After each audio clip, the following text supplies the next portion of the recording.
Hey, hello guys! Kamusta? So today we're going to talk about the recent breeding update. So ang ganda ng gising ko today. Pagkatingin ko, taas ng SLP tsaka AXS. And that's because of the recent breeding update. So, tingnan natin siya.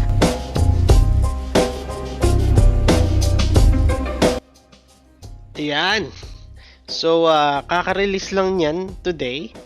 So, actually, in-expect ko na to. Kasi may recent interview si Alexander sa OKX.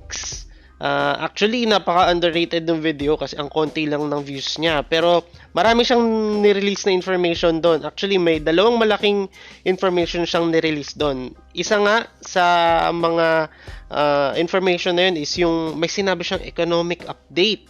So, actually, inisip ko, ano ba to? Bababaan ba nila yung SLP? Or change ba nila yung breeding course? Kaya, inisip ko, may talagang changes na mangyayari na ito na nga yun. So, bago natin basahin yung update, check natin yung ano na yun, yung video na yun.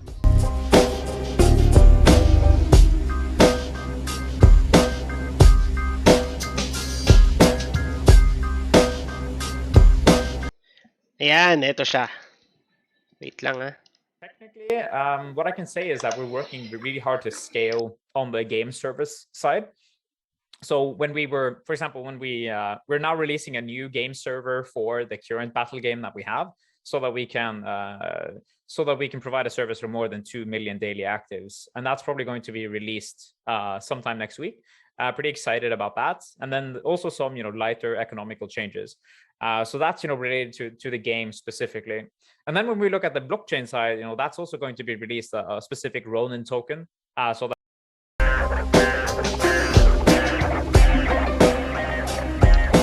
So, ayun. Grabe. Di ba?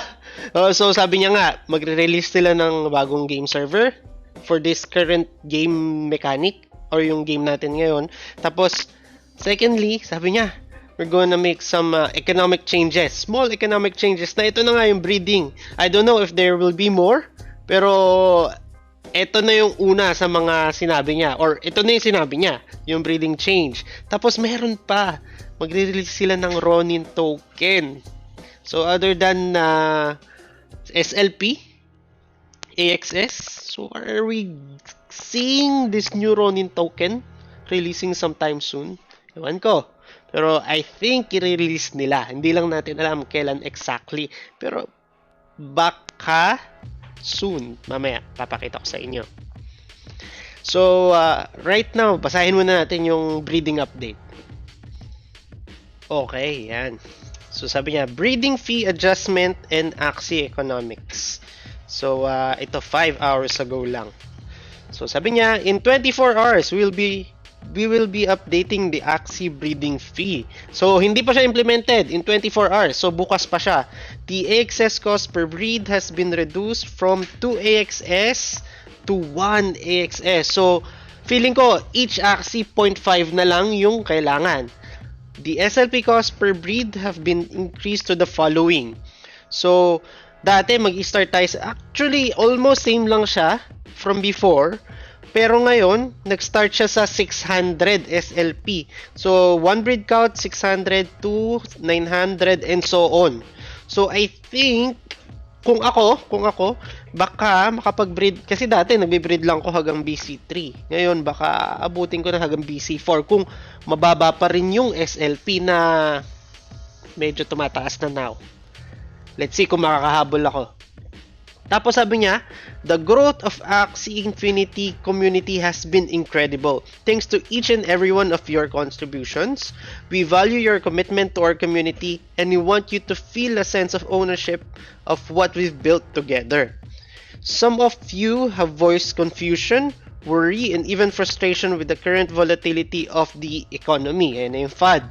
We recognize that this volatility makes it hard for our community members to value their effort consistently. Hopefully, by the end of this update, you'll better understand that our occasional economic adjustments are attempt to consistently reward skill and effort while balancing community player growth. Okay? So let's start with a couple of core Axie economic concepts. The only way SLP can be created is through gameplay. Alam na natin yan. Each SLP is the result of effort and skill. Oh, lalo na ngayon, di ba? They changed the distribution of SLP from dati. Mas marami sa adventure. Ngayon, mas marami tayong pwedeng makuhang SLP sa PvP, sa arena. The only way Axie can be created is burning SLP. Okay?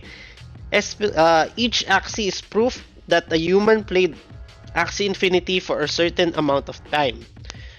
Okay, proof of play. When there are new players to Axie, the only way they can play is if there are more Axie available than there are players. This means that we need to think about the future demand shocks to the Axie market and SLP when balancing the economy. So, ibig nilang sabihin, gusto nila, so yung mga devs, gusto nila na mas maraming Axie sa market kaysa sa mga players. Bakit?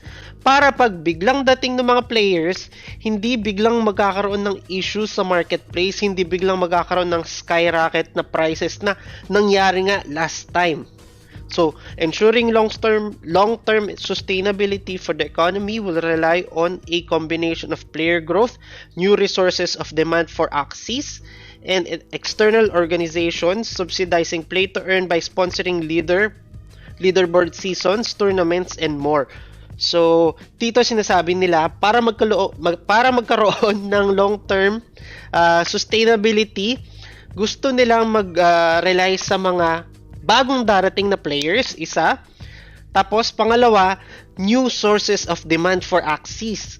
So, gusto nila hindi lang sa dahil merong itong current mechanics, gusto nila may bagong burn mechanics ang mangyari para magkaroon ng more demand for Axies. Tsaka, itong sinasabi ng external organizations. So, baka pwedeng sponsor ng mga bagong companies or ibang companies yung mga games natin, yung mga leaderboard. So, I think dito na pumapasok yung SDK nila. Or pwede sa mga tournaments, pagka mga esports, no? May mga companies na mag-sponsor dun sa mga prizes. If you're interested in diving deeper into our economic model, take a look at these two articles for further context. Axie population and long-term sustainability. Is Axie Infinity sustainable? Ano ba to? Clickable ba to? O nga no, mamaya ko na check. So, the Axie economy needs to be balanced by rewarding everyone's immediate efforts while supporting a long-term plan for community growth. There are some considerations that can be hard for some of our community members to grasp, especially if they've only recently started their Axie journey. Many players that are new to Axie have expectations of the in-game economy that are unrealistic and would not be conducive to long-term growth. So, yun nga. Kasi nga, hype. Sobrang hype dati.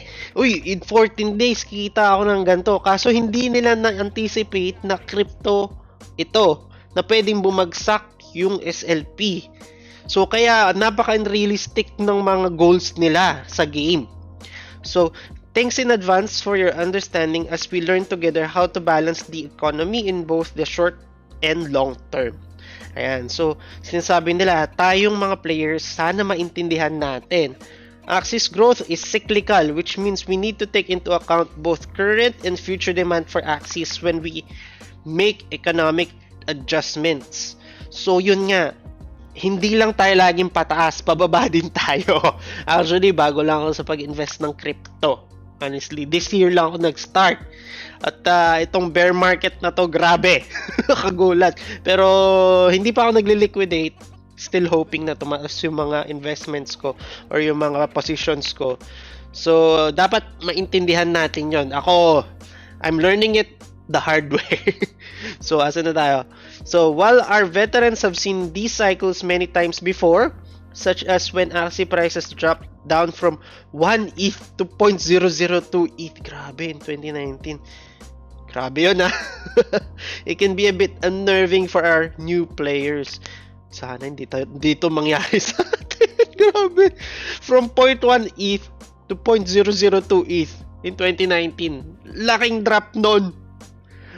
Our growth projections for 2022 suggest that we will require tens of millions of Axies for the future onboarding rush that we expect with the launch of our Ronin decks. Ito, maganda to. Meron akong papakita sa inyo mamayang konti. And Battles V2. So, next year, expect natin more players and more features sa game. Historically, whenever we've launched features that have reduced friction and increased utility for Axies, we've seen a surge of breeding to account for the increased demand for Axies from both new players and veteran alike. So, yun nga, pag may bagong features, mas may demand. So, napaka-excited ko dito kasi kahit bear market, nagbe-breed ako. Grabe, nagbe-breed ako. So, kahit yung kita ko, yung kita hindi ganun kalaki exactly, pero nagtithink ako long term. Pagkadating nung bull market, ready na yung position ko. Marami na akong teams, marami na akong scholars. High na nun. Sana. Hoping, I'm not saying this na mangyayari talaga, pero I'm hoping. Remember, this is not financial advice. Bago lang ako sa crypto, wala akong kalam-alam exactly. Inaaral ko pa. So, I'm still hoping sa pagkakaintindi ko ng fundamentals niya, pataas. Okay? If we don't have enough SLP to meet this upcoming surge in demand, we will have a situation where the price of SLP surges very high initially to meet demand, but then crashes back down as growth normalizes and more SLP is created by players. Ito yung nangyari ng July. Grabe, sobra. Nakakatakot nun. I mean, euphoria. Sobrang euphoria. Pumasok ako end of June. High. Pagdating ng July, gulat ako. ROI ako agad kasi expect ko nung June 3 months bago ako mag-ROI with the current price nun. Pero pagdating pa lang ng July, I mean, ROI na ako. Wala pang 1 month, parang 1 month mahigit pa lang. ROI na ako. Kaso, initially hindi ko na-realize nun na hindi pala yun maganda. Though, ang saya-saya nun, laki ng SLP. Kaso, nag-crash back down yung market. Kasi, pagka wala ng euphoria, wala na. Bagsakan na yung SLP. So, ina-anticipate na nila in the long run na kapag ka nagkaroon ng increase demand ng Axies, meron ng in place na mga SLP and Axie sa market para hindi na ganun kataas ang spike. Para at least kung magkaroon man ng second bear market or bumaba man yung demand ng konti or bumaba yung demand talaga, hindi na ganun kalaki yung drop down, yung magiging expectations ng mga new investors or new players. At least, hindi ganun kapangit, no? So, sabi niya, one could even argue that SLP issuance was too low in the pre-Ronin era, yun nga.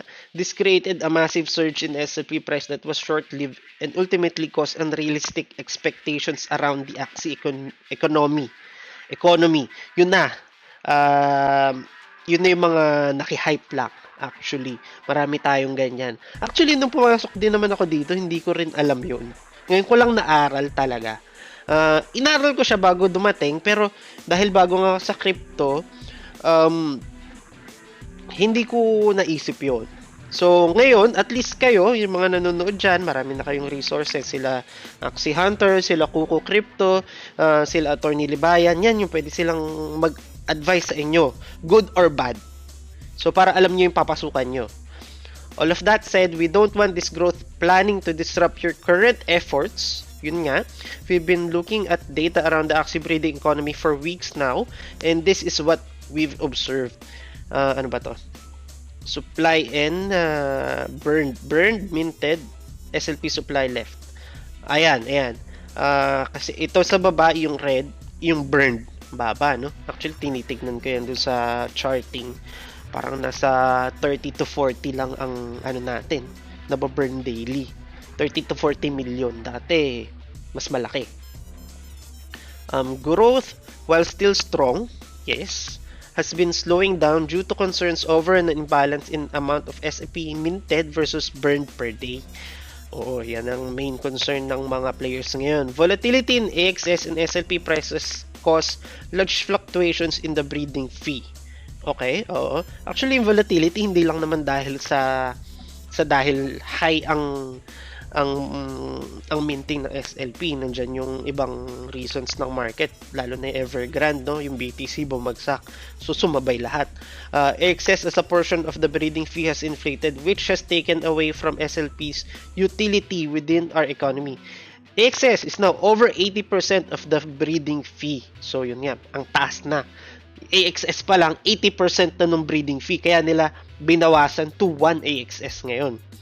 So, today's breeding fee changes come as a result of these observations. We know many of you are excited about this change. We are still early in our journey. Yes, sobra.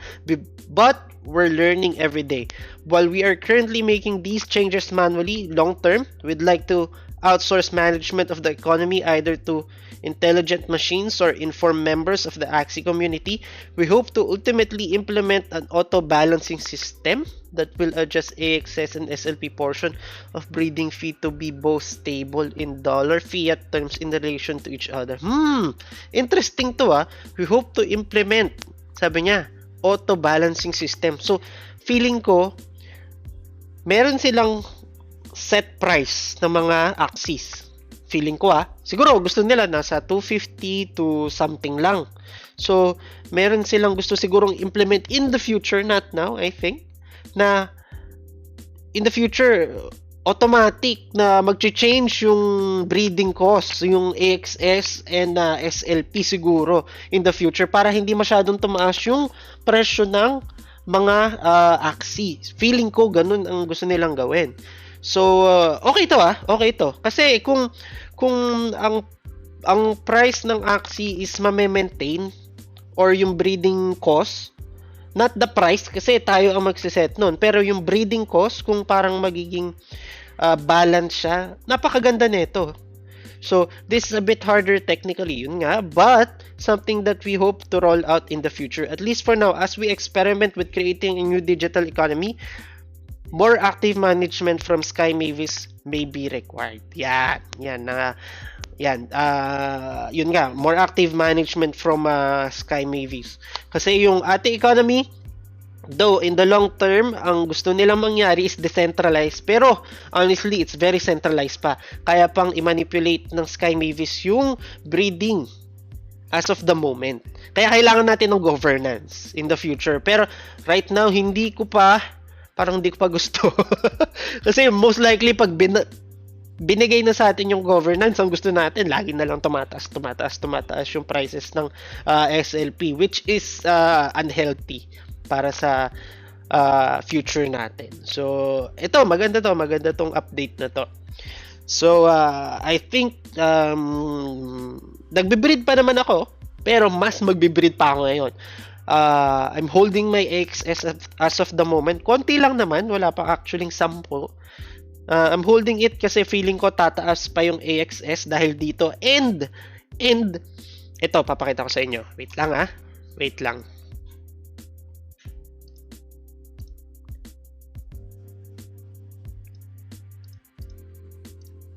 Ayan, ito.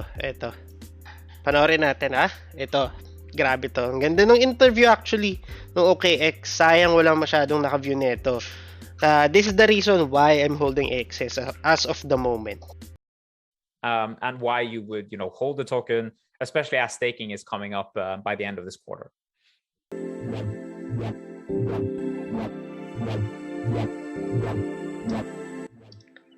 Ayan.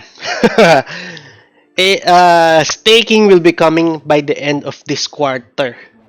Sabi niya. So, patapos ng September ng Q3, which is yun ang nasa roadmap. So, expect ko lalabas ang AXS staking next week. Expect ko. I'm not saying this is definite. Kaso, yun yung sinabi niya. So, that's why I'm holding on my AXS token as of the moment. So, kasi gusto kong isupport yung game. Gusto kong mag-stake. So, hopefully, tumaas siya pagdating ng staking. And let's see kung anong mangyayari. Ganda nito. Yung interview ni Alexander, dami yung palabas. No? So, yun. Kayo nang bahala. Kung gusto nyong bumili, gusto nyong mag-stake, gusto nyong gamitin, it's up to you. do your own due diligence. So, yun lang for now. Till next time, guys. Bye-bye.